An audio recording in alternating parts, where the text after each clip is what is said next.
Yes, ഇന്ന് ഞാൻ ആദ്യം ജന്മഭൂമി എടുക്കുകയാണ്. അശ്വതി, വളരെ പ്രധാനപ്പെട്ട വാർത്തയാ. തലക്കെട്ടോടുകൂടി ഒരു പക്ഷേ ചരിത്രം എഴുതിയിരിക്കുകയാണ് BJP. ഇന്നലെ നിയമസഭയിൽ, കേരള നിയമസഭയുടെ ചരിത്രത്തിൽ ആദ്യമായി BJPയുടെ സ്ഥാനാർത്ഥി സ്പീക്കർ തെരഞ്ഞെടുപ്പിലേക്ക് മത്സരിച്ച അപൂർവമായൊരു നിമിഷമായിരുന്നു.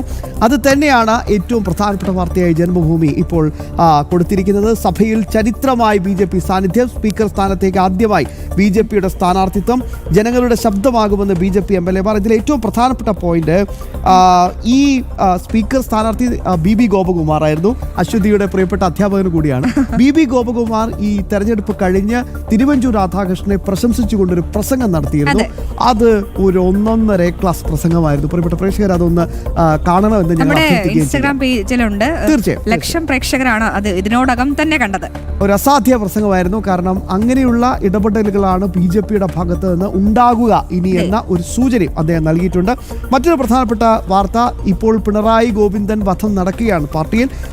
മുൻ പേജിൽ തന്നെ തൃക്കരിപ്പൂരിൽ പൊട്ടിത്തെറിച്ചംഗങ്ങൾ MV ഗോവിന്ദൻ പങ്കെടുക്കുന്ന പരിപാടികൾ ബഹിഷ്കരിക്കുമെന്ന് മുന്നറിയിപ്പ്. സ്വാഭാവികമായ ഒട്ടും എന്താ പറയുക, CPM-നെ സംബന്ധിച്ചിടത്തോളം ഒരിക്കലും നടക്കാൻ പാടില്ലാത്ത കാര്യങ്ങളാണ് ഇപ്പോൾ നടന്നുകൊണ്ടിരിക്കുന്നത്. സംസ്ഥാന സെക്രട്ടറിയുടെ പരിപാടികൾ ബഹിഷ്കരിക്കും എന്നുള്ള മുന്നറിയിപ്പാണ് പാർട്ടി കേഡറുകൾ കൃത്യമായി തന്നെ നൽകുന്നത്. ഇനി മനോരമയിൽ എന്തുണ്ട് വിശേഷം അശ്വതി? മനോരമയിലെ വിശേഷങ്ങൾ ആദ്യം തന്നെ അവർ കൊടുത്തിരിക്കുന്ന തിരുവഞ്ചൂർ സ്പീക്കർ, പ്രതിപക്ഷ നേതാവും VD സതീശനും തിരുവഞ്ചൂർ രാധാകൃഷ്ണനെ ഇങ്ങനെ ആനയിച്ചു കൊണ്ടുപോകുന്ന ഒരു ചിത്രമാണ് അവർ കൊടുത്തിരിക്കുന്നത്. ഭരണപക്ഷത്തിനും പ്രതിപക്ഷത്തിനും ഒരുപോലെ നീതി ലഭിക്കുന്ന സമീപനമുണ്ടാകും.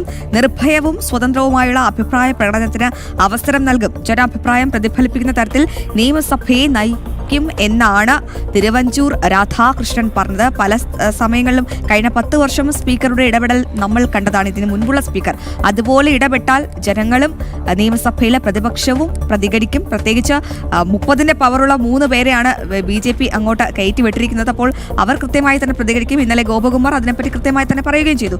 ഇനി ഉൾപേജുകളിലേക്ക് വന്നാൽ നമുക്ക് അറിയാം, ആരോഗ്യവകുപ്പ് പിടിമുറുക്കി ഉദ്യോഗസ്ഥ ലോബി, മന്ത്രി മാറിയിട്ടും തുറക്കാതെ വിവരപ്പൂട്ട്. എല്ലാ വിവരങ്ങളും മന്ത്രിയുടെ ഓഫീസ് മുഖേന നൽകിയാൽ മതിയെന്നാണ് നിർദ്ദേശം. അത് എന്തായാലും മന്ത്രി മാറിയിട്ടും ഈ വിവരപ്പൂട്ട് തുറക്കുന്നില്ല എന്നുള്ളത് തീർത്തും ആശങ്കാജനകം തന്നെയാണ്. സംസ്ഥാനത്ത് പകർച്ചവ്യാധികൾ വ്യാപിക്കുന്ന സാഹചര്യത്തിൽ ആരോഗ്യവകുപ്പിൽ നിന്ന് വിവരങ്ങൾ ജനങ്ങളിലേക്ക് എത്തിക്കുന്നതിന്റെ ഉദ്യോഗസ്ഥ വിലക്ക്. അതെന്തുകൊണ്ടാണ്? പകർച്ചവ്യാധികൾ വ്യാപിക്കുമ്പോൾ ഞങ്ങൾ അറിയണ്ടേ നമ്മുടെ സംസ്ഥാനത്ത് എന്തൊക്കെ രോഗങ്ങളാണ് പിടിപെടുന്നത്, ബാധിക്കുന്നത്?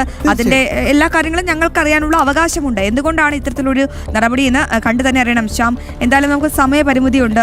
അടുത്തത് ഏത് പത്രമാണ് ശ്യാം? യെസ്, ഞാൻ മാതൃഭൂമിയിലേക്ക് പോവുകയാണ്. മാതൃഭൂമിയിലെ പ്രധാനപ്പെട്ട തലക്കെട്ടുകൾ പറയുന്നതിന് മുമ്പ് ഒരു ചെറിയ സന്തോഷം ജനം TV കുടുംബത്തെ സംബന്ധിച്ചിടത്തോളം ഒരു സന്തോഷമാണ്. കേരള സർവകലാശാലയിൽ നിന്ന് കൊമേഴ്സിൽ PhD നേടിയ ശ്രീജ മോഹൻ ആലപ്പുഴ വാടക്കൽ ഗോകുലം വീട്ടിൽ D മോഹൻപിള്ളയുടെയും R വിജയമ്മയുടെയും മകളാണ്.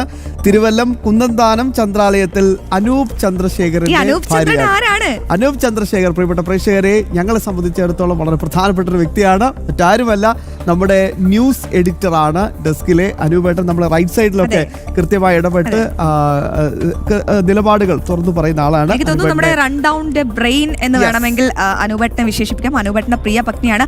അനൂപേട്ടൻ ഇങ്ങനെ ഊണും ഉറക്കവും അല്ലെങ്കിൽ രാത്രിയൊക്കെ ഉറക്കമിളച്ചൊക്കെ ഈ തിരഞ്ഞെടുപ്പ് സമയത്ത് പഠിക്കുമായിരുന്നു.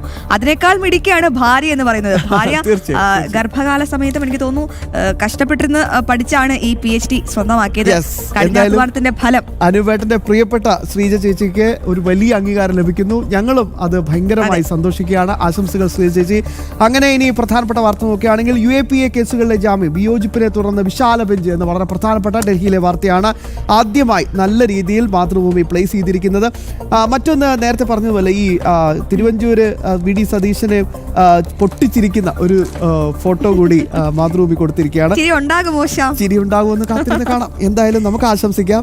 ജനങ്ങൾക്ക് പൊട്ടിച്ചിരിക്കാനുള്ള വക തിരുവഞ്ചൂർ രാധാകൃഷ്ണൻ ഉണ്ടാക്കി തരരുതെന്ന് കൂടി പറയണം. കാരണം ഒരുപാട് ഇരട്ട പേരുകൾ കൂടിയുണ്ട്. തീർച്ചയായും അതൊക്കെ സ്വാഭാവികമായിട്ടും ഒരു വ്യക്തിയെ സംബന്ധിച്ചിടത്തോളം ഞാൻ അതിനൊരിക്കലും കാരണം ഈ സൈബർ ബുള്ളിങ്, ഈ പറയുന്ന ആക്രമണങ്ങൾ, ഇതിനൊന്നും ഞാൻ വ്യക്തിപരമായിട്ട് കൂടെ നിൽക്കുന്നില്ല. എങ്കിലും അതൊക്കെ ശ്രദ്ധിക്കണം. അദ്ദേഹം സഭയുടെ നാഥനാണ്. Speaker is the master of the house എന്നാണ്. ഇനി വില കൂട്ടിയിട്ടും പാൽ പുഞ്ചിരിയില്ല. കാരണം ഇന്നലെയാണ് പാൽ വില കൂട്ടിയത്, കുത്തനെ കൂട്ടിയത്. പക്ഷേ കർഷകർക്ക് അതിൻ്റെ ഗുണം കിട്ടുന്നുണ്ടോ എന്നൊരു വളരെ പ്രധാനപ്പെട്ട ചോദ്യം ഉണ്ടായിരുന്നു. അത് കിട്ടുന്നില്ല എന്നാണ് മാതൃഭൂമിയുടെ തലക്കെട്ട്. നല്ലൊരു ഹെഡിങ് ആണ്. വില കൂട്ടിയിട്ടും പാൽ പുഞ്ചിരിയില്ല എന്ന്. കർഷകരുടെ ആ നീറുന്ന പ്രശ്നങ്ങളും അവരുടെ സങ്കടങ്ങളും വേദനയും ഒക്കെ കൃത്യമായി തന്നെ ആ ഹെഡിങ്ങിൽ മാത്രം ഉൾക്കൊള്ളിക്കാൻ മാതൃഭൂമിക്ക് സാധിച്ചിട്ടുണ്ട്.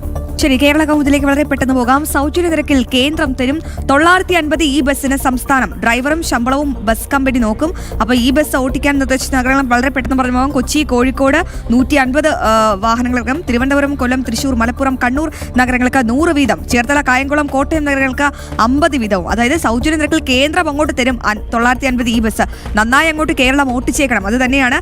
എന്നാലും വളരെ പ്രധാനപ്പെട്ട വാർത്തയാണ്. നന്നായി ചർച്ച ചെയ്യേണ്ട വാർത്തയാണ്. അതെ, എന്തായാലും ഹ്രസ്വദൂര അഗ്നി വിക്ഷേപണം വിജയം എന്നുള്ള വളരെ പ്രധാനപ്പെട്ട ഒരു വാർത്ത കൂടി കൗമുദി റിപ്പോർട്ട് ചെയ്യുന്നുണ്ട്. ആണവായുധ പോർമുന വഹിക്കാൻ ശേഷിയുള്ള ഹ്രസ്വദൂര ബാലിസ്റ്റിക് മിസൈലാണ് അഗ്നി എന്തായാലും വലിയ നല്ല രീതിയിൽ ജ്വലിച്ചിരിക്കുന്നു എന്നുള്ള വാർത്തയാണ് കേരള കൗമുദി റിപ്പോർട്ട് ചെയ്യുന്നത്. കേന്ദ്രം നൽകുന്ന ബസ്സുകളൊക്കെ സ്വാഭാവികമായിട്ടും അത് നന്നായി മെയിൻറ്റെയിൻ ചെയ്യാൻ സംസ്ഥാന ഗതാഗത വകുപ്പിന് കഴിയുന്നില്ലെന്നാണ് ഏറ്റവും സങ്കടകരമായ കാര്യം. അതുകൊണ്ടാണ് ഇതൊക്കെ കട്ടപ്പുറത്താവുന്നത്.